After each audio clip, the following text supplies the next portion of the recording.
Cake বানাতে যেমন লাগে অনেকটা সময়, সেরকম কিন্তু লাগে অনেকটা পরিমাণে ধৈর্য। তো তোমার যদি ধৈর্য না থাকে তাহলে কিন্তু কেক বানানো তুমি কোনোদিনও শিখবে না। তো কেক বানাতে না আমি মোটামুটি আগাগোড়া খুবই পছন্দ করি। আর ইদানিং আমি কিন্তু ক্রিম দিয়ে ডেকোরেশন করে কেক বানানোটা নতুন নতুন শিখেছি আর কি। তো সেই কারণে এর আগের দিনও একটা কেক বানিয়েছিলাম ক্রিম দিয়ে, সেটা তো তোমাদের সঙ্গে শেয়ার করেছি। তো আজকে যেহেতু আমাদের অ্যানিভার্সারি, তাই ভাবলাম নিজে হাতে ক্রিম দিয়ে ডেকোরেশন করে একটা কেক বানাই। তো সেই কারণে দুপুরবেলা যখন আমি বিরিয়ানি করছিলাম, সেই পাশে কিন্তু চট করে একটা কেকের বেসও কিন্তু তৈরি করে নিয়েছিলাম। তো কেকের বেসটা তৈরি করে তারপর ওটাকে কিন্তু আমি 2 থেকে 3 ঘন্টা মতন ফ্রিজে রেখে বেশ ভালো মতন ঠান্ডা করে এবারে সন্ধ্যা নাগাদ ভাবলাম যে এটাকে এবারে ক্রিম দিয়ে ডেকোরেশন করি।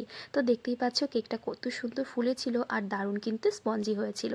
তো ক্রিমটা বিট করে নিয়ে তারপর কেকটা স্লাইস করে নিয়ে এখানে ক্রাম কোট করে তারপর কিন্তু ফাইনালি যে ডিজাইনটা আমি করে নিয়েছি।